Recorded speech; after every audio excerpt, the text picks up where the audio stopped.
Joe, ça va? Ce n'est pas toi là. Va t'asseoir là, pas d'inviter une fois, non? La grippe. Oui, non, la grippe.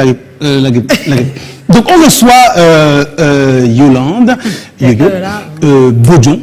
Bodjon, il y a des noms avec lesquels on n'est pas. PDG Sun TV, Marabout, promotrice du Sénac. Alors, je préfère te dire tout de suite à ta Yolande, hein, ce texte a été coécrit par Lynn Piedju et Colin Swanchon, qui communément ont décidé de l'intituler Yolande est belle. Je ne sais pas pourquoi je ne sais pas s'ils pensent qu'on est là pour parler de la beauté de Yolande Bodjon. Mais bon, chacun son travail, eux ils écrivent les textes et moi je les interprète. D'accord. Donc je disais que le texte s'intitule Yolande est belle. Yolande est belle. Il y a une strophe là où je suis censé interpréter. Yolande est belle, Yolande est belle. Yolande est belle. Alors Yolande, tu es belle. Ah, tu es resplendissante, tu es saisissante, tu es élégante, tu es charismatique. Il faut le dire, tu es l'archétype de la femme africaine qui est restée naturelle par la couleur de sa peau et surtout authentique par ton accent, tes tenues et tes engagements. Yolande Bodjon, tu es belle. C'est ce que le texte le dit. Bon, no offense à ton compagnon. Tout le monde sait que tu as le cœur très occupé, mais quand même, il n'en demeure pas moins que tu es l'une des femmes du paysage audiovisuel camerounais les plus convoitées. Yolande Bodjon, tu es belle. Et aussi, il faut le dire, hein, tu es à l'initiative et présidente du comité d'organisation des Cameroun Television Awards, qui à ce jour sont quand même les awards les plus prestigieux destinés aux acteurs et aux contenus faits pour la télévision. Yolande Bodjon, tu es belle. C'est comme ça, et tu es à la conception, tu es le papa et la maman du Salon international de l'audiovisuel, le seul en Afrique centrale doublé du marché africain des contenus audiovisuels. Yolande Bodjon, tu es belle, c'est le texte qui le dit, et tu es l'une des rares femmes, il faut le dire, c'est vraiment très rare, à la tête d'une structure comme Marabout, une structure de production qui est quand même sur différents segments et produit du contenu audiovisuel pour la télé, Internet et les entreprises. Et c'est pas rien. Yolande Bodjon, tu es belle et tu appartiens à une espèce rare d'entrepreneurs et d'êtres humains. Donc le genre n'y a rien à voir cette fois-ci, d'êtres humains capables de rester à la tête de Sun TV cette année. Sun TV quand même qui est un projet ambitieux, pensé depuis l'ADN, sous le principe selon lequel l'Internet c'est l'avenir, le divertissement c'est la base et l'omniprésent 24 heures sur 24, il faut le faire. Cette année c'est boum. Yolande Bodjon, tu es belle et c'est ce que le texte le dit. Et je suppose, hein, j'en ai discuté avec Lynn Piedju et Colin Swanchon, pourquoi cette emphase? Non, en fait, eux, ils pensent, ou alors les auteurs, hein, parce que c'est eux qui écrivent, pensent qu'en fait qu'il faut accentuer sur ta beauté, parce qu'on vit dans un environnement où on pense que quand tu es une femme et que tu as des atouts physiques particuliers, que chaque fois que tu marques un point, que tu as une victoire, que tu réalises, c'est que ça a forcément à voir avec une faveur qui serait relative à ta beauté. Pourtant, toi, Yolande Bodjon, ton parcours, tes réalisations, c'est l'exemple du total contraire. Tu es plutôt l'architecte ambitieuse de ton propre empire. Pour ceux qui pensent que parce que tu es belle, ça, tu étais beau, toujours rose pour toi, s'il faut raconter, tu as perdu ton papa très tôt. Ça a été très difficile pour toi et très difficile dans le sport. Tu as trouvé un exutoire, le handball en particulier, de la personne qui était complètement meurtrie. Tu as transformé tes chagrins en une véritable force. Oui, parce que comme toutes les femmes africaines, tu es d'abord une force de la nature et capable d'absolument tout. Tu es d'abord très jeune, donc une vraie championne, CNPS, SNH, Canchip ou TKC de Roger Mila. Tu brilles de mille feux. Mais parce que tu es belle et qu'on ne le devient pas, on est comme ça. Très tôt donc que tu es remarqué, en tout cas, tu passes un concours avec 4000 jeunes dames aussi belles que toi au départ. Vous êtes 38 à la fin et tu es recruté donc comme l'élite de ces personnes qui vont accompagner le monde entier et représenter le vert, rouge, jaune volant, la caméra. Tu vas y passer des années et au-delà de ta beauté, il y a ton initiative, ton karaté et ton allure de leader qui va te permettre déjà de créer l'association des navigants pour la caméra et inspirer la jeune génération vers ce métier. Parce que tu n'es pas que belle et tu es beaucoup plus ambitieuse. Tu te destines à compléter donc ton parcours, un MBA en management entre 2006 et 2009, avant que les vraies choses ne commencent. Parce que bon, les vraies choses, c'est pour nous autres hein, qui ne te connaissons que depuis qu'on te regarde à la télé. Voilà. Quand on te regarde à la télé. Donc, de la simple présentatrice qu'on voit toujours sourire et qui donne l'impression de n'avoir jamais aucun problème, il y a quand même derrière un manager exceptionnel. Main de fer, gants de velours, à la tête de Marabout, donc l'une des rares femmes à réaliser ça, et après Sun TV, magnifique. Mais parce que tu as une ambition d'avoir un impact qui transcende le petit écran, après la télévision, il faut que tu mettes sur pied des initiatives qui vont permettre à ce milieu de bouger un petit peu, parce que ça bouge pas beaucoup. Cameroun Television Award, le Salon international de l'audiovisuel, avoir au Cameroun donc des entités des autres univers audiovisuels de la Côte d'Ivoire, de la France et du reste se retrouver retrouvés au Cameroun pour parler des problèmes de ce marché et de ce secteur. Il n'y avait que Tata Yoyo pour le faire. Et nous, on est toujours contents quand tu viens, Tata, parce que tu nous gardes toujours des sourires. Yolande Bodian est notre invitée, elle va nous dire un grand bonsoir tout à l'heure, mais d'abord ces images.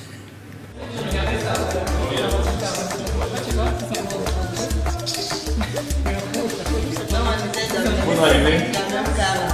C'est ça, dans le même placard.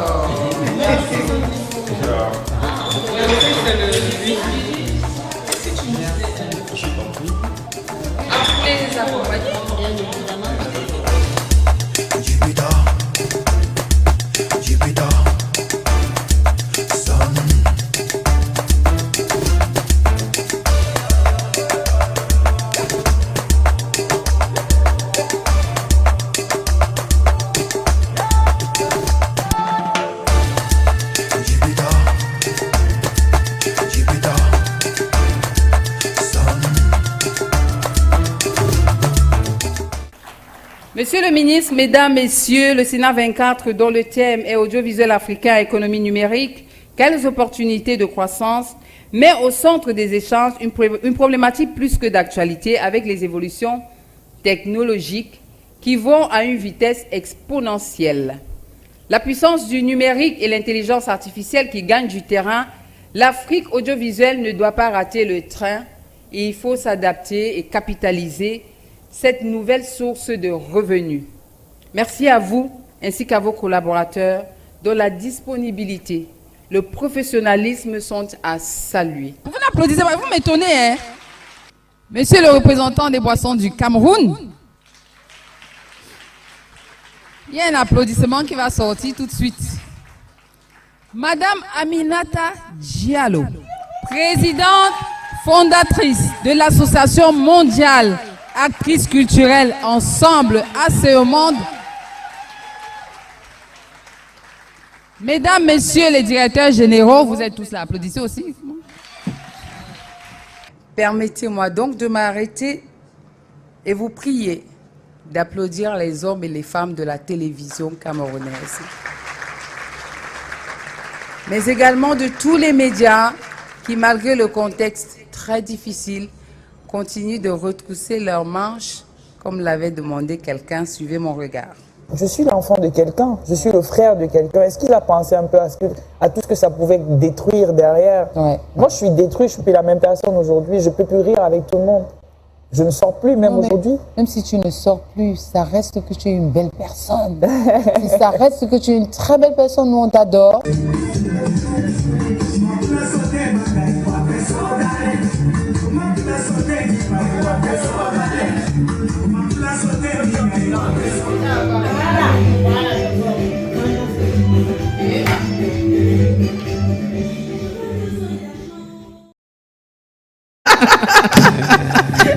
On est de retour.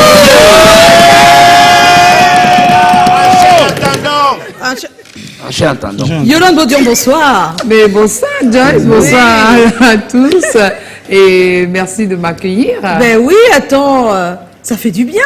Oui, ça fait du bien. Ça rafraîchit. Ça fait du bien. Ça fait du bien d'être à la maison. Voilà, c'est bien dit. Mais Yolande, tu n'es pas encore enthousiaste. Ouais, je dois alors poser la question moi-même. C'est comment? On est là. Le piège de la fois. Non, mais des fois, je ne peux pas des fois, tomber on là-dedans. connaît, mais je ne sais pas souvent. L'émotion pour faire que. Mais tu permets-moi de souhaiter la bienvenue à Yolande. Tu sais, à une certaine époque, on ne jugeait la grandeur de la femme qu'à travers la longueur de ses cheveux. Ah bon? À travers la qualité de la boucle qu'elle met, à travers la longueur de ses ongles. Ah bon? Mais aujourd'hui, oui, c'est le rouge à lèvres qui déterminait la grandeur de la femme. Mais aujourd'hui, on juge la femme à travers ses idées. Voilà. Et toi, tu as des idées.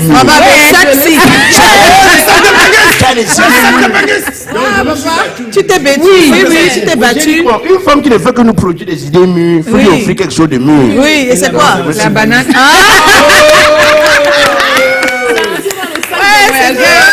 Ouais, tu sais que moi j'aime qu'on voit les cadeaux. Donc, C'est un sac Benguis.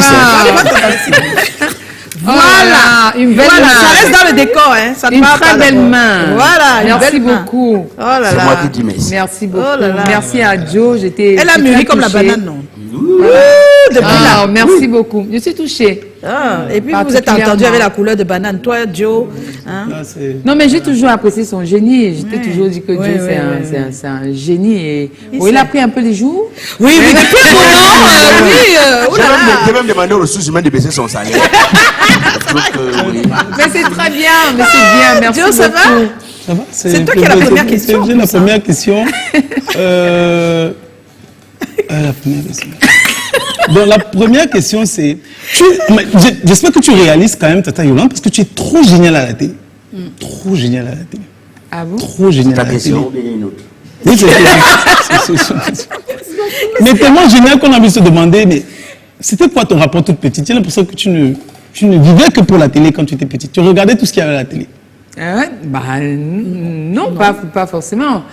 Moi, j'ai eu la télé à la maison quand j'étais en classe de 4e. On a eu la télé, oui. Parce que quand j'ai perdu mon papa, on a basculé. C'est-à-dire qu'il était gendarme, on habitait au camp de la Cité Verte. Donc, dès qu'il décède, on vous dit déménager, quoi. Vous avez moi, on est 11. Il faut déménager. Donc, la première maison que les mamans d'Abouma et de Béton ont trouvée, c'était au quartier pour ne pas nous éloigner de l'école parce qu'on était tous à côté. Donc, il n'y avait pas de porte, il n'y avait pas de fenêtre, c'était en terre battue. Donc, on n'avait pas la télé. Quand mon papa vivait, on allait regarder la télé chez les autres. Alors, le jour où... le sol? on n'était pas à la fenêtre, on lavait le sol, les habits des amis pour pouvoir entrer. Sinon, tu restais à la fenêtre. Oui, tu restais à la fenêtre. Mais là... après, mon père est décédé en 86 et en 88, 89 qu'on a eu la télé parce que quand elle rentrait, on leur demandait où étaient les enfants. Ah, ils sont partis regarder Dynastie, ils sont partis regarder la poupée sanglante. Et un jour, elle est arrivée, il pleuvait. On était à la fenêtre de ceux qui avaient la télé. Et je crois qu'elles sont rentrées, elles se sont dit non, c'est pas possible, quoi. Elle a dû prendre une tontine. Et je me souviens toujours, la télé, c'était Génélec, elle avait acheté la facture. Je crois que mon frère l'a toujours. C'était 240 000 francs CFA. À l'époque, c'était très cher. C'était très cher. D'abord, ma mère était infirmière, donc elle avait à peine 70 000 francs. Et l'autre maman vendait les caramels. Donc, quand tu vois tous ces sacrifices-là, tu peux pas t'amuser. Donc, du coup, c'est à ce moment-là que on a commencé à regarder la télé à la maison. Et la chance pour moi, c'était que tellement je regardais la télé que quand j'arrivais à l'école le lendemain, je racontais comme si j'avais la télé à la maison. Il faut regarder ça. Ta caméra est juste en face de toi. Oui, et mes camarades, comme on n'était pas loin, on était à la descente, à chaque fois qu'on rentrait de l'école, ça arrêtait chez nous pour boire de l'eau. Mais n'entrait jamais en fait, parce que je te disais, tu vas les faire entrer et tout ça. Mais le jour où on a mis la télé, on a nettoyé, on avait déjà le sol avait on nettoie avec le gasoil, là, le ciment rouge. Oui, le ciment rouge. On fait briller. Tu avais l'attitude des touristes. Donc, les touristes ont profité de la fête que le propriétaire même de la fête. Donc, dès qu'ils sont arrivés, que moi, je suis d'abord entrée pour aller chercher de l'eau, je vois un écran qui brille. Je demande c'est quoi, on me dit que, elles ont acheté la télé. Venez boire. Venez boire. Donc, parce que là, ton rapport avec la télévision toute petite, ça commence là. Mais oui, ça commence là, mais c'est pas, je ne me vois pas. Non, il n'y avait pas un rapport. Non, oui. Mais comment tu parles de tes deux mamans, c'est trop beau. Oui, parce que mon papa aussi deux mamans, c'est pour ça que c'est génial. C'est une très belle richesse, c'est une très belle richesse quand c'est bien géré. Mon papa avait deux femmes, donc quand moi je nais, les deux sont là. Donc quand il décède, elle refuse de se séparer. Et elle refuse de nous envoyer chez les oncles et les tatas. Donc les deux décident de nous garder. Donc on a grandi dans cette maison-là. Je dis souvent que je ne suis pas née avec une cuillère en or dans la bouche, mais j'ai grandi dans une marmite en or. Parce que justement, elles sont restées ensemble. J'ai eu la culture un peu moderne et puis très traditionnelle. Donc les deux, jusqu'à... Oui, tous les deux. Donc j'ai grandi dans cette belle solidarité. Et elle disait souvent, quand tu as faim, quel que soit ce qu'on te donne, là j'ai de la banane, si je mange un doigt de banane et que je ne suis pas rassasiée, au lieu de manger tout, je partage avec les autres, je bois de l'eau pour compléter le vide. Donc j'ai grandi là-dedans, dans le partage. Donc, ça c'est pas bon pour les gamins. Non, parce que les gens sont en train de dire que quand ça marche pas. Mais parce que ça marche pas pour d'autres, on Il y a des... Mais il faut même pas laisser passer le 45e enfant, et elle, les pires années de sa vie, c'est dans la polygamie. Donc, ça, chacun son... Non, je veux dire que c'est aussi bien quand c'était bien qu'on parle aussi. Que ceux dont ça a été bien le disent, c'est pas la Ça, première fois qu'elle le dit. Ça, c'est Elle sur a des tellement femmes. publié. Quand vous tombez sur des Et femmes. Giotto aussi publie. Chez nous, on se les deux bois des rayons, mais que le bilan de Elle le dit depuis des années. Oui, moi je dis, mais ce sont mes deux mamans, c'est notre plus grande richesse. Elle a toujours dit. Donc on a grandi avec les deux.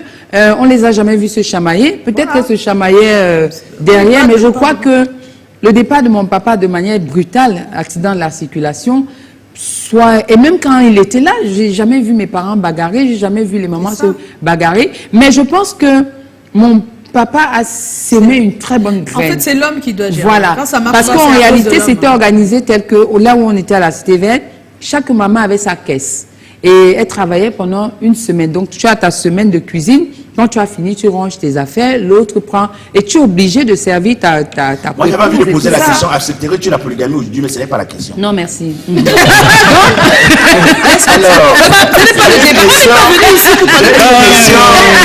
j'ai une question.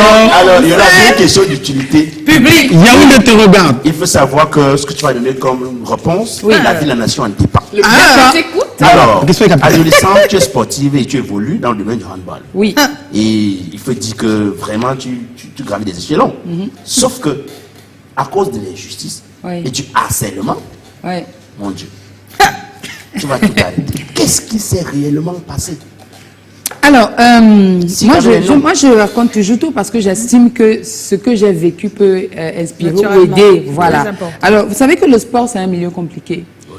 Il suffit simplement que vous suiviez le mauvais chemin, c'est parti. Moi, on m'y a amené pour résoudre un problème. J'étais rentrée dans un mutisme quand j'ai perdu mon père avec qui j'avais une relation fusionnelle. Quand j'arrive là-dedans, je tombe sur d'excellents encadreurs qui nous apprennent en fait la solidarité, qui nous apprennent que l'équipe, c'est si tu es dans une équipe, tu ne marques pas le but seul. Pour que tu marques le but, il faut que le gardien arrête et donne à l'autre et te donner et tout ça. Donc je grandis là-dedans. Et je joue dans la CNP, je me forme là-bas, puis je vais à la SNH, je trouve encore un excellent encadreur qui m'apprend la vie, qui nous apprend la vie. Parce qu'il faut savoir que quand vous avez un enfant qui pratique du sport, c'est la vie qu'il apprend, surtout les sports collectifs. Et au sorti de là, je suis recrutée au TKC de Roger Mila en 90. Donc, en 90, Roger Mila était... donc, du coup, quand on m'a appelé, quand les entraîneurs ont débarqué chez nous, ils sont venus voir ma mère pour dire, on veut votre fille dans le cadre. Qui? Celle qui sont souvent ici. Ma mère n'imaginait pas à quel point j'étais... Pourtant, je ramenais de l'argent déjà un peu. Les primes de match et tout le reste. Mais là, c'était mon premier contrat professionnel que je signais avec Roger Mila. Donc, quand on dit qu'on vient du que Roger Mila, ma mère dit que c'est Roger Mila. Donc, c'est Roger Mila. Allez-y avec elle. Oui. Donc, je signe mon contrat chez Roger Mila, avec Roger Mila TKC, qui paye mes études jusqu'à ce que j'ai le baccalauréat. Oui. Et le baccalauréat, je ne veux pas aller en fac. Je veux faire marketing et communication comme mon frère qui sortait de l'ESSEC. Parce que quand il rentrait, il faut savoir que quand on rentrait le soir, les mamans nous rassemblaient et chacun devait raconter son histoire. Et la viande supplémentaire appartenait à la personne qui aura raconté l'histoire qui faisait le plus rire. Oui, donc c'est comme ça qu'on a grandi. Donc du coup, Roger il a dit, écoute ma fille, vous êtes tellement nombreuses. Quand tu veux faire BTS marketing, là, c'était 350 000 francs la pension à l'époque. Il m'a dit, c'est compliqué. Et justement, à ce moment-là, on a un match à Douala et on livre un match contre Kamship, justement. Et Kamship me repère et vient donc dire qu'on veut la joueuse au moment où j'ai mon bac. Et je me dis, mais si vous payez mes études et tout ça, moi, ça me va. Donc, si je pars de Yaoundé pour Douala, j'ai pas de problème. Kamship s'engage. L'équipe, le staff vient à Yaoundé, signe les contrats avec ma mère et tout. Et c'est comme ça que j'arrive à Douala en 94. En 94, j'arrive à Douala. Je suis inscrite, je fais mon BTS. Mais sauf que je parle d'injustice parce que on a grandi tel que si vous allez demander à l'une de mes mamans s'il y avait un problème et que j'étais impliquée et que on venait dire c'est Yolande, que si Yolande réagit. Si Yolande réagit, c'est que c'est allé trop loin. Oui. Alors, j'arrive à Douala avec une autre coéquipière qui est gardienne. On faisait des stages tous les week-ends. Donc, on entrait en stage bloqué le vendredi, on en ressortait le lundi. Donc, on s'entraînait à Kamship Club, Kamship à Bonapriso. Alors, moi, j'ai fait mon stage. Je suis arrivée après les cours, vendredi, je suis allée à un stage bloqué. Mais celle qui était venue avec moi de Yaoundé, qui habitait avec moi, Kamchip nous hébergeait, n'était pas venue parce qu'elle avait pris une permission disant qu'elle avait eu un deuil à Yaoundé. Apparemment, on l'aurait vu en boîte de nuit. Moi, je ne l'ai pas vu ce week-end-là. Oui. On l'aurait vu en boîte de nuit. Lundi, quand j'arrive à l'entraînement à midi, elle est là. On dit, voilà, vous n'étiez pas à l'entraînement, il se trouve que vous êtes suspendu. Elle est suspendue. Donc, elle est obligée de venir aux entraînements. On coupe sa prime pendant 3 mois. OK? Et puis, j'entends, mais toi, Yolande aussi, tu es suspendue. Pourquoi je suis suspendue? Moi, qu'est-ce que j'ai à voir là-dedans? Non, tu savais, tu n'as pas dit. Mais qu'est-ce que j'ai à voir là-dedans? Je suis là pour dire, pour faire des enquêtes. Donc, c'est comme ça que... Est-ce que c'était dans le contrôle des parents? Tu vas dire. C'est comme ça que je décide donc, bon, ok, si je suis suspendue, il n'y a pas un problème, il n'y a pas de problème, je ne viens plus. Ouais. Moi, je ne viens plus parce que c'est tellement injuste. Qu'après, on vient me dire, ah, la personne veut te voir. D'ailleurs, paix à son âme, la personne veut te rencontrer et tout. Quand j'arrive à son bureau, oui, on te suspend comme ça, tu viens même pas. Je ne suis pas un homme. Aïe, aïe, aïe. Oui. Ouais, je ne suis pas un homme quand tu... Machin, tout ça. Je suis assise, je regarde, je dis, mais ce papa est venu voir ma mère et a dit, on veut prendre ta fille pour qu'elle vienne jouer. Et ma mère a été séduite simplement parce qu'il lui a parlé en sa langue. C'est ça. Et comment ça se fait que j'arrive ici, il vient maintenant... Et la fausse suspension, c'était pour que tu viennes et puis qu'il te propose, je sais pas. Peut-être que ces enfants, moi, ils ne voyaient pas. Peut-être. Donc vraiment, je ne voyais pas. Moi, je ne voyais pas. Mais je ne sais pas où j'ai pris le courage ce jour-là. Excusez-moi, parce que les propos vont être un peu durs, mais j'ai dit, mais vous êtes un porc. Vous êtes un porc, vous êtes venu me chercher chez mes parents. Si c'était pour ça, mais laissez tomber. Je suis sortie et je ne suis plus jamais revenue. J'ai arrêté le handball. Comme quoi. Et je me suis concentrée sur mes études parce que quand et ça n'a rien gâché à ta vie. Ah non, rien du tout. Parce que le truc, c'est les jeunes de payer parce que les jeunes filles voilà, je voulais les études de payer par qui maintenant? Payer par qui? Pour la suite. Ah non, mais après, les mamans se sont battues. Ils se sont battues pour ils avaient vraiment déjà payé la première année. Ils avaient payé les 2 années. Donc, ce que je gérais, c'était seulement le transport et tout ça. Parce que la condition, c'était que les 2 années soient payées. Donc, j'ai continué mes études et puis après, voilà quoi. Voilà. Haroun, la petite qui m'intéresse, c'est que n'ayez pas peur de dire non. Oui. Parce qu'il y a des filles qui pensent que c'est non, c'est pas ni oui, c'est non. Voilà. Donc, ma question, c'est tu passes 11 ans à Camer en tant qu'hôtesse, Yolande. Qu'est-ce que tu gardes de ce moment-là? Elle voyageait beaucoup. 11 ans d'hôtesse de l'air.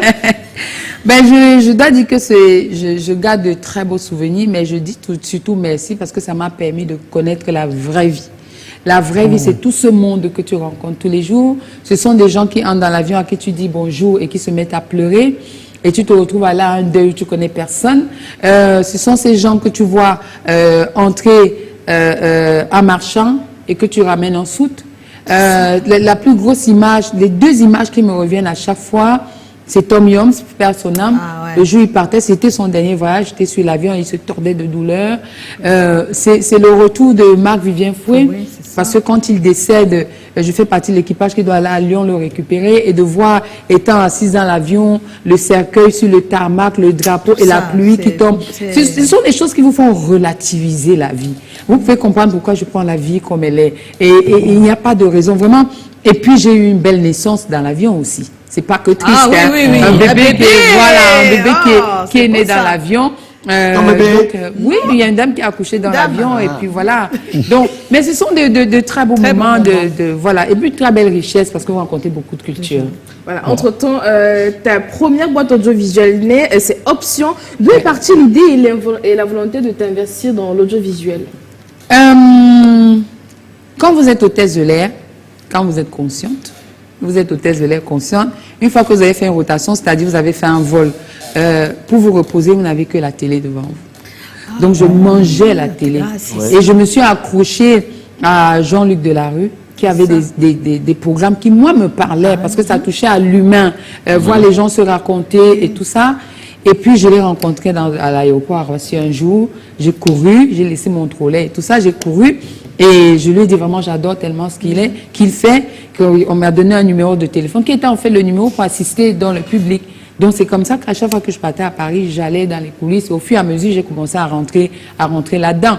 Donc, et puis, ça commence à te prendre, je te dis, mais Pourquoi chez nous, on n'a pas ce type de programme où les gens peuvent se raconter, partager leur expérience et tout. Vous comprenez pourquoi il y a eu Engrenage après, des gens qu'on connaît pour venir se raconter et tout. Mais vraiment, c'est parti de là.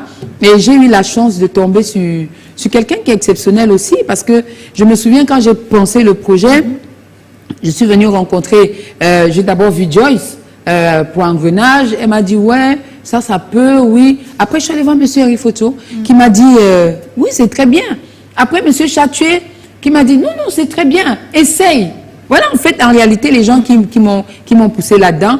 Et puis, quand je cherchais, donc, qui peut présenter ce programme-là? Parce que moi, je ne me voyais pas en train de présenter, être à la télé. Oui. Et puisque ça devait être diffusé sur Canal 2, je cherchais quelqu'un qui travaillait sur Canal 2. D'où la proposition de Jason Black. Et maintenant, il fallait constituer une équipe de chroniqueurs. Donc, on m'a permis de prendre et tout. Mais quand on a fait la première en direct sur Canal 2, on a eu énormément de retours, mais on n'a pas validé les chroniqueuses.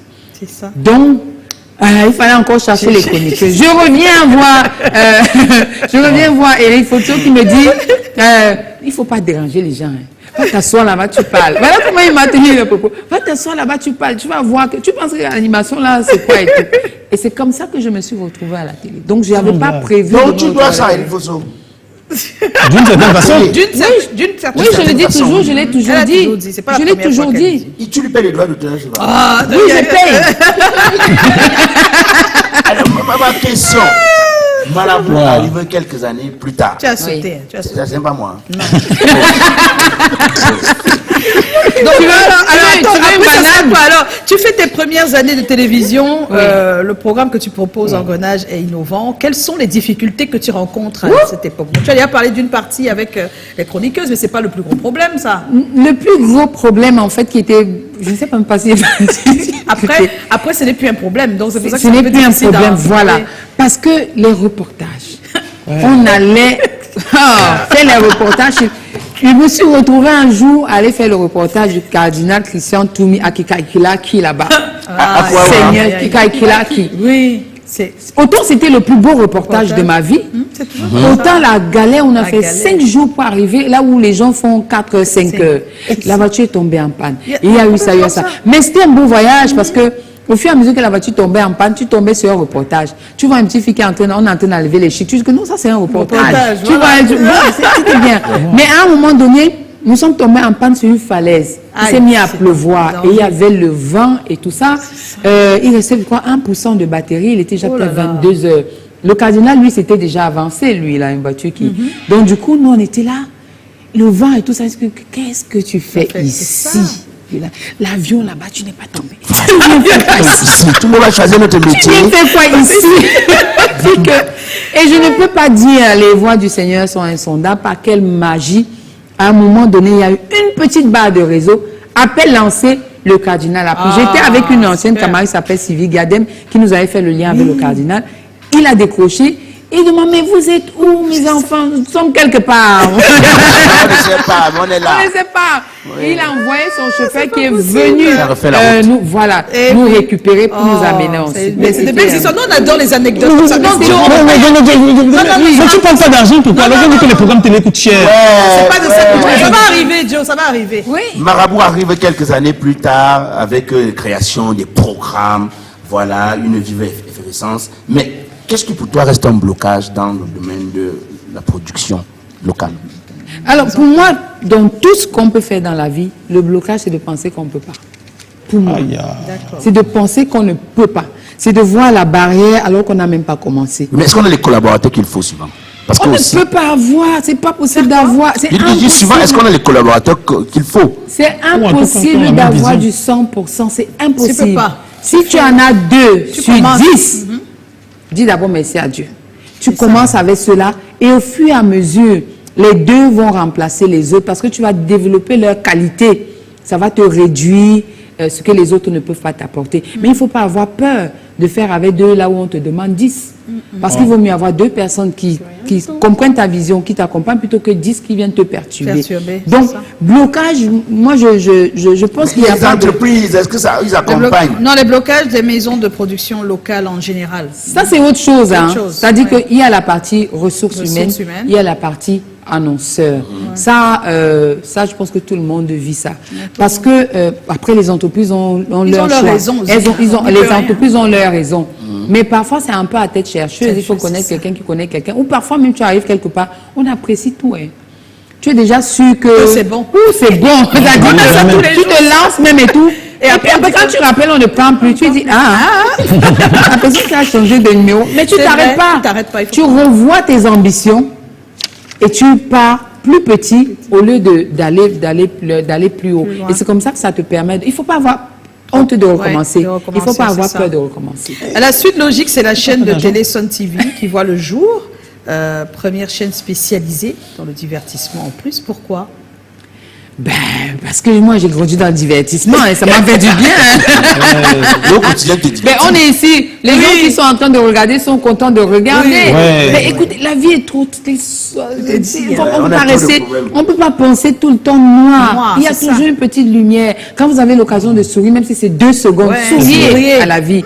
Parce que quand ça va venir vous frapper, on n'a plus le temps. C'est ça. Donc profitez au maximum. Je pense que le divertissement est très important, comme les psychologues sont importants aujourd'hui dans notre contexte. Vous allez remarquer sur la toile, par exemple, que ce qui marche le mieux, ce sont ces gars qui font des petites capsules. On fait rigoler Blakoya. C'est ça. Voilà, c'est ça qui marche. Pourquoi on se pose pas la question de savoir pourquoi ça marche. Ce n'est pas qu'ils sont, ils ont trouvé le remède miracle. Non. C'est parce qu'on a tous besoin, à un moment donné, à tous les jours de notre vie, de changer un peu d'air, de voir la vie autrement. Tu n'entends pas, il a trop duré, il faut qu'il parte. Mais non, le divertissement, je l'ai dit. Je l'ai dit d'ailleurs la dernière fois à la CRTV, que normalement, sur une antenne aujourd'hui, même si on est une chaîne généraliste, il doit y avoir 50% de divertissement et 50% de... C'est vrai. Vraiment. Tout autre chose. Alors, depuis 3 ans, tu ne t'arrêtes pas. Hein, tu as lancé le SINAC, le Salon international de l'audiovisuel au Cameroun, un challenge dans un contexte difficile pour les télévisions aujourd'hui. Comment ça s'explique? Ça s'explique simplement parce que je vous ai dit au départ, j'aime beaucoup la main parce que moi j'ai grandi, je suis le fruit de la solidarité. C'est ça. Je ne sais pas évoluer seule. Et j'ai appris que si tu veux aller loin, il faut que tu sois avec les autres. Je ne sais pas avoir des ennemis. Je ne sais pas voir en l'autre le noir. Je vois en l'autre la lumière parce que c'est ensemble qu'on peut multiplier les lumières. Je pense que le SINAC, en fait, est né d'une frustration. Je pense que Cyril Bojiko l'a suffisamment dit. Nous sommes allés au Discop, on s'était vu au Discop et tout ça. On avait quoi à faire là-bas, à la limite. Tu vois les contenus des autres. On te dit que non, novelas. Tu cherches pour toi, tu ne vois pas. Moi, je cherchais les dessins animés pour enfants, mais africains. Je ne trouvais pas. À part, on sortait Kiriko, tout ça. On ne veut plus ça. Le petit noir, la première fois que je suis rentrée. Oui. Non, mais c'est vrai, je suis très énervée. C'est pas possible. Il n'a pas de vêtements, il n'a pas d'eau, c'est pas normal. Je me suis dit, comment est-ce qu'on peut continuer de laisser les autres raconter nos belles histoires selon leur prisme? Non. On doit se réapproprier notre narratif et dire que ces histoires-là, nous pouvons les... Et ça se fait déjà tellement bien.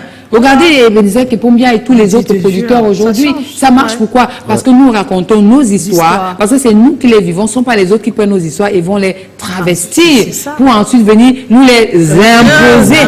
Non, je me suis dit... moi, le discours là, c'était pas pour aller vendre les contenus, ça m'intéressait pas. C'était d'aller voir comment est-ce que je fais pour que ça se fasse. Est-ce que le ministère des Finances a ouvert donc la ligne budgétaire pour le SINAC? Ligne budgétaire, c'est une démarche. Mais nous travaillons avec le ministère de la Communication qui accompagne le SINAC. Ça, il faut le reconnaître, qui accompagne le SINAC depuis le début.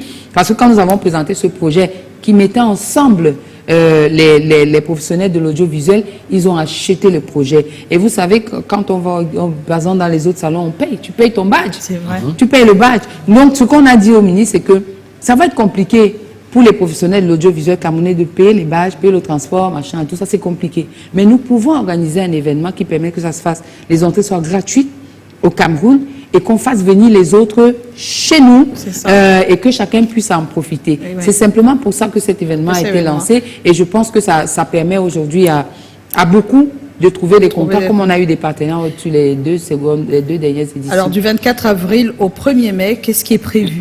Quelle est l'innovation cette année? Bon, on va dire que la principale innovation, c'est que sur les 2 premières années, on était sur des masterclass, des conférences, des échanges, la réflexion. Oui. Mais là, on lance le marché. Véritablement. Là, c'est le marché. C'est vraiment le marché. Ceux qui arrivent sont les acheteurs, les distributeurs, les producteurs de tous les autres pays qui viennent aujourd'hui au Cameroun pour trouver soit des diffuseurs, soit alors les diffuseurs trouvent également des productions. Nous lançons le marché, nous lançons également les ateliers du SINAC avec des formations pour les jeunes et même pour ceux qui sont dans le secteur, de pouvoir profiter de ces formations qui sont totalement gratuites. Wow. Et puis voilà, c'est et on a eu la chance, l'autre nous dit qu'on a quand même la chance que le parrain l'accepte sans discuter, Charles Dongo, qui accepte d'être le parrain de cet événement. Et puis beaucoup aujourd'hui de professionnels des autres pays qui voient sur le net et qui viennent de manière spontanée au Cameroun pour le SINAC. C'est quoi le rôle d'un parrain? C'est de parrainer. On ne connaît pas. Le parrain, on ne connaît pas. Le parrain, en fait, c'est comme le parrain. C'est comme le parrain même chez les chrétiens. Quand je vais t'expliquer, quand il y a mon anniversaire, quand il est parti choisir un parrain, c'est lui qui me payer la salle. C'est lui qui devrait acheter la bière. Ça, c'est un parrain calculé. C'est un parrain calculé, ça. Ça, c'était calculé. Le parrain, en fait, c'est pas le genre de parrain là. Le parrain accompagne. C'est le vrai parrain. Voilà, par son aura. Il va venir partager son histoire. Et ce que nous lui avons demandé aussi, c'est que, étant directeur général de la chaîne de télévision nationale, qu'il vienne rencontrer les producteurs et puis maintenant trouver des partenariats avec les producteurs locaux. Et même internationaux, il n'y a pas de problème. Mais d'accepter cela, et je pense que c'est ce qui va être fait. Ils vont débarquer et puis voilà. Yono, tu restes avec nous. On va attaquer le thème de ce soir. On ne peut pas, on ne peut pas le temps. Mais tu n'as jamais parlé d'argent. Toi aussi avec l'argent, tout à l'heure. Mais qu'est-ce qui fabrique l'argent? Je sais pas, les idées, non? C'est tout. On conçoit et puis on va chercher l'argent. C'est tout. Alors, moi, tu m'as dit que la série coûte cher, les contenus audiovisuels coûtent cher. S'il te plaît, j'aime l'argent, mais laisse. Mais ça coûte cher, c'est vrai. Oui, mais c'est pas mon visage qui a sur 10 000 là. Voilà. Votre ami en situation d'urgence vous demande un prêt important. Cette somme représente tout ce que vous avez et vous savez qu'il ne vous remboursera jamais. Parce qu'il est habillé, c'est comme ça. C'est nature. Vous lui prêtez l'argent ou pas? C'est le thème de ce soir. Et je pense que quelques personnes ont répondu. On prend 2 messages. Oui, Arnaud Kalu, c'est comment? On est là. Il est bien vrai que le dehors est difficile. Et surtout que le Cameroun est devenu comme une prison pour certains Camerounais. Oui. Mais si c'est mon meilleur ami qui est devenu aujourd'hui mon frère pour moi, à l'instar de Patrice Nietzsche, il a tagué son ami Patrice Nietzsche, je vais lui faire ce prêt sans hésitation, avec les yeux fermés, parce que je connais avec qui je suis. Peut-être il demande l'argent à Patrice. C'est déjà un péché de donner tout ce qu'on a à quelqu'un qui est dans le même besoin que vous. Je ne peux pas me pénaliser en donnant tout ce que j'ai au profit de quelqu'un qui ne me rendra pas un jour. Les avis sont mitigés. Les gens sont un peu durs quand même. Mais ça peut se comprendre. On va regarder quelques avis dans les rues de Douala. C'est notre chère Fatima Lydienne Dallet en compagnie de Yves Nunga qui ont fait le boulot. On regarde et puis on vous revient. Un ami qui vient vous faire un prêt, déjà, c'est un ami, ça veut dire que je le connais. Donc, ses problèmes sont mes problèmes. Donc, du coup, proportionnellement au problème, je pourrais lui apporter mon assistance, que ce soit peut-être financière ou matérielle. Je crois qu'on va trouver un domaine d'entente. Je ferai l'œuvre de Dieu. Pourquoi? Parce que l'œuvre de Dieu demande de soutenir celui qui est dans les difficultés. Bon, ce monsieur qui vient faire un emprunt chez moi, sachant déjà qu'il ne paye pas les emprunts qu'il fait, moi, de façon unanime et sincère, s'il a vraiment un cas urgent, il est dans un besoin urgent, de façon sincère et chrétienne, je vais dire, mon frère, tiens, et je vais lui donner ce dont il a besoin. C'est à lui de voir maintenant par son âme et conscience s'il pourra un jour être reconnaissant et venir dire merci, je ne sais pas trop. Mais moi, de façon sincère et chrétienne, je leur octroie ce qu'il me demande et puis je remets tout entre les mains de Dieu. Moi, je ne peux pas lui donner tout. Je peux l'aider, hein, si je sais, mais en sachant que je sais que je donne cet argent comme ça, elle ne peut plus me remettre. Je ne peux pas, je lui donne la moitié de ce que j'ai si je l'aime beaucoup. Hein, parce que moi aussi, j'aurais envie de cet argent. Je dois savoir son problème d'abord. Et si son problème est important, je dois l'aider. Puisque tout ce que nous cherchons sur terre, nous allons mourir, nous allons laisser. Même s'il ne me donne pas, mais c'est lui-même qui a la honte. Ce n'est pas moi la honte. Ouais, je reste à mon niveau, puisque je donne, puisque je suis béni de l'autre côté. Et puis quand Dieu te fait une porte, il ouvre une autre. Dans des cas d'urgence, où je suis sensible, où je sens que peut-être la vie humaine est impactée, je peux réagir de façon prompte. Mais s'il ne me donne pas un motif valable qui me pousse à lui donner de l'argent, je ne pourrais pas. Il y a les sacrifices qu'on peut faire pour un ami. Oui, si c'est vraiment un ami, pas un ami de bouche, il peut faire certains sacrifices. Je vais voir ma position. Si sur le besoin là, je n'ai pas un cas, je vais voir, examiner et comment secourir mon ami. Il va aussi voir si son problème c'est un danger de mort, cas de vie ou de mort. On va examiner tous ces paramètres et trouver la bonne solution. Je lui donne. Même si je sais qu'il ne doit pas rembourser ou qu'il va rembourser à long terme. Et que je sais que c'est mon ami de longue date, je lui donne. Je n'hésite pas, même s'il ne me donne pas. Surtout que je suis un battant, je suis un bosseur. Je sais qu'en lui donnant, je vais sortir le battant, peut-être Dieu va encore me donner la chance de travailler et en gagner plus. Mais l'essentiel est que je sache d'abord si cet argent que je lui donne, il a vraiment besoin, si ce n'est pas pour aller faire des choses inutiles. Si aller sauver peut-être la vie de son fils, la vie de sa famille, de sa femme à peu près, je sens que je donne sans regret. Voilà, donc vous avez vu, hein, un peu, certains sont prudents parce qu'ils pensent au retour, c'est vrai, mais Yolande, dis-nous. Ben, si c'est quand dès que c'est une urgence, oui. Que ce soit ami ou pas, on agit d'abord. Vraiment, oui, parce que certainement, on peut avoir de l'argent, on n'a pas nous une urgence. On agit d'abord et puis après on va voir. La difficulté, c'est que c'est tout ce que tu as. Hein. Mais au moment là, c'est là. Si c'est tout ce que tu as, il meurt alors. Donc tu fais comment? C'est ça. Moi, je pense qu'il faut gérer la vie.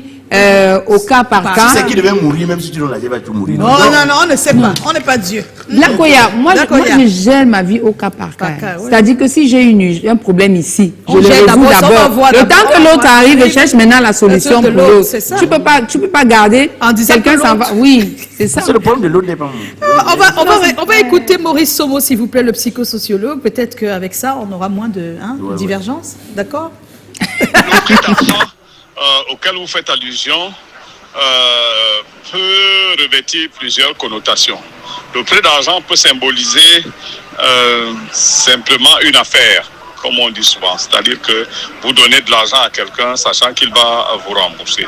Le prêt d'argent peut avoir une valeur altruiste. C'est-à-dire que vous donnez de l'argent à quelqu'un parce que vous voulez venir en aide à cette personne.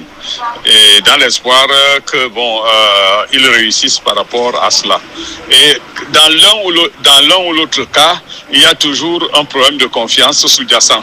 Alors, quelle que soit la capacité que l'autre a à rembourser, vous allez être plus tenté à donner l'argent à quelqu'un dont vous savez qu'il a les moyens de rembourser qu'à un autre pour lequel vous doutez de ses capacités à rembourser. Donc, si il est établi qu'il ne rembourse jamais, c'est naturellement que vous aurez la peine à vouloir lui donner. Sauf si, quelque part, vous faites une philosophie. Vous dites, OK, j'en ai, je lui donne. Sous forme de prêt, ça lui met la pression un tout petit peu pour qu'il essaie de rentabiliser ça. Parce que sinon, il risque de prendre ça et l'utiliser à mauvaise séance, sachant qu'il n'a aucune contrainte de remboursement. Le fait pour certaines personnes de demander l'argent et ne jamais rembourser fait partie d'une culture. Hein. Ça fait partie d'une culture et ça fait même partie d'une philosophie morale. C'est-à-dire que généralement, cette culture vient de ce que, de façon sous-jacente, la personne se dit, celui qui me donne cet argent en guise de prêt n'en a véritablement pas trop besoin. Ah ouais, des fois, il y a des menteurs.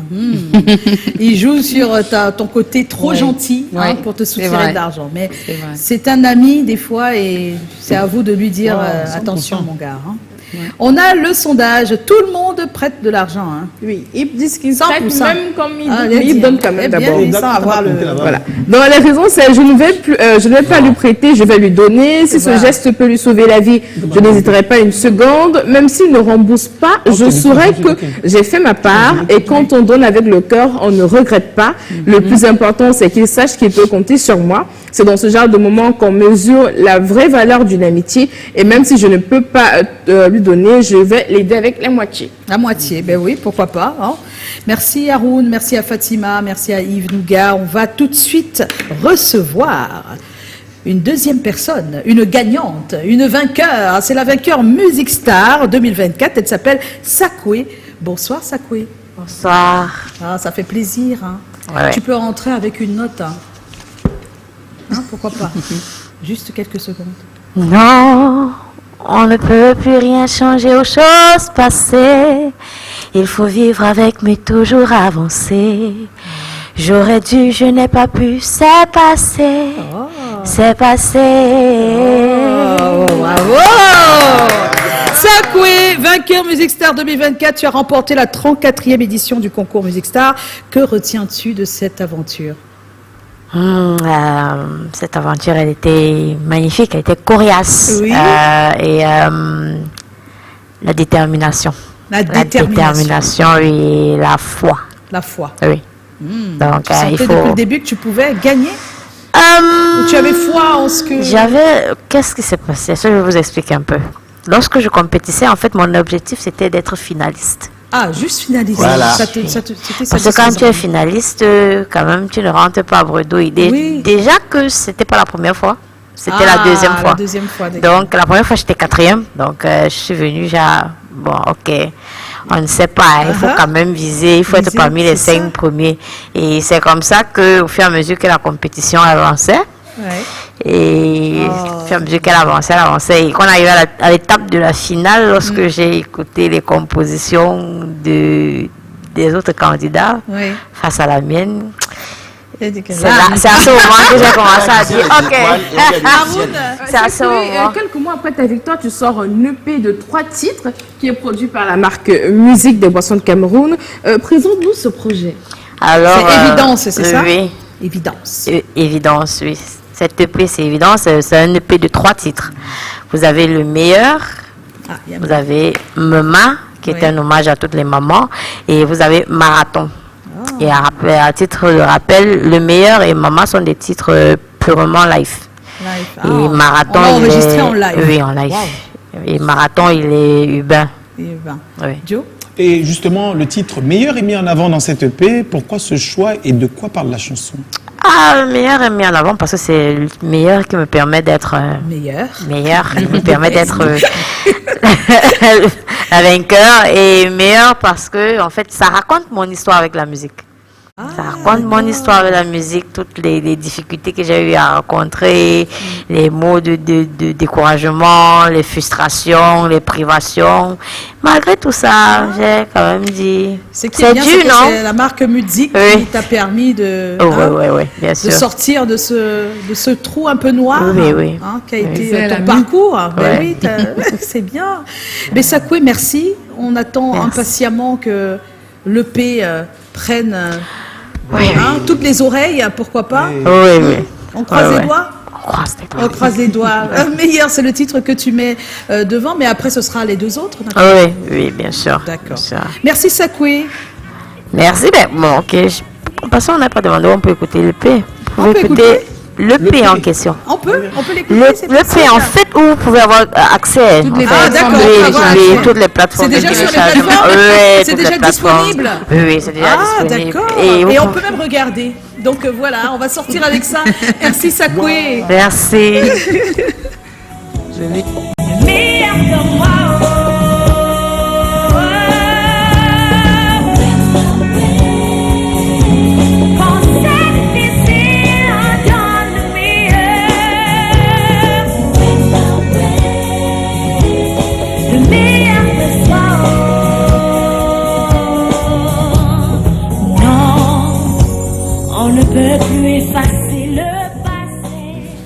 Yes, on est de retour sur ce plateau. On est en compagnie de Yolande Bodjan. Et le Sinax, c'est à partir du 26 avril prochain. Ça va être un grand moment. En tout cas, venez voir toutes vos vedettes de la télévision. Voilà. C'est nous qui serons les portiers. Ben oui, d'accord. Mais on ne paye pas l'entrée. Ça nous permet d'aller retrouver Haroun avec les People Post. Oui, les People ont posté, ils ont... Les people, qu'est-ce qu'ils ont posté, ma chère Haroun? C'est pas très joli, mais les people ont posté. La sexy mommy Anyanzoué a posté. Elle apporte tout son soutien on souffle. Elle apporte tout son soutien au TikToker qu'on appelle très souvent Mamadongo, la GG sur les réseaux sociaux. Il y a quelques temps, il y a quelques années, il a été victime d'une agression et il a raconté son histoire sur le net, également sur les chaînes de télévision. Il a été reçu par Tata Yolande et vraiment, la Sexy Mommy l'envoie toutes les bonnes ondes positives parce qu'il racontait pourquoi il était absent pendant 2 ans sur les réseaux sociaux. Donc il est de retour, on est de tout cœur avec lui, on espère que ça va aller. La chanteuse Lazy Pons fait également une sortie, elle refait des remarques à ses fans pour la diva. Le digital a tellement pris le dessus qu'on oublie les petites habitudes quotidiennes. On n'est plus connectés entre nous comme il fallait. Les barres de connexion et bien sûr les écrans ont tronqué les petites rencontres qu'on avait entre nous en famille, en amis. Et vraiment, elle essaie de tirer la sonnette d'alarme, mais fait comprendre à ses followers qu'il faut revenir à la vie normale. Pendant ce temps, l'artiste Emily Basson, elle est en mode motivation. Elle invite ses amis à ses abonnés à ne pas se faire marcher sur les pieds et à surtout se dire que moi, je suis également capable de faire des choses incroyables et ça va aller dessus de suite. Célestin, lui, il a fait autour à House of the Challenge qui était lancé par notre cher Bovan. Vous le savez, c'est la maison des challenges où plusieurs participants, plusieurs candidats venant de l'Afrique entière participent pour remporter une belle cagnotte. Allez sur sa page pour voir la vidéo parce qu'il a plein de cadeaux. Tata Mimi, elle également été en visite, mais sa visite c'est en Suisse. Oui, la Bengui c'est toujours là-bas. Elle s'est arrêtée à un musée, dans un musée d'animaux pour apprendre plein de choses dans la ville où elle est actuellement. Donc les propos sont postés, commentez, likez, partagez et on revient lundi. Yes, Aoun, c'était tes People Post. Alors qu'on va se quitter, on était en compagnie de Yolande. Yolande, on n'oublie pas le salon international de l'audiovisuel au Cameroun, c'est à partir du 26 avril. Du 26 avril au 1er mai. Et le 1er mai, on célèbre la fête au Parcours Vita. Au Parcours Donc Vita. tout le monde après le défilé. Allez, on se déborde. Au Parcours Vita. On se retrouve demain, s'il vous plaît, 17h avec un autre invité. T'inquiète. Merci Yolande. Merci Yolande. Merci d'avoir accepté notre invitation. Porte-toi bien. Bienvenue à ton équipe. Merci beaucoup. Coucou à Dr Abbas. À demain 17h. Pas d'excès entre temps. Hein.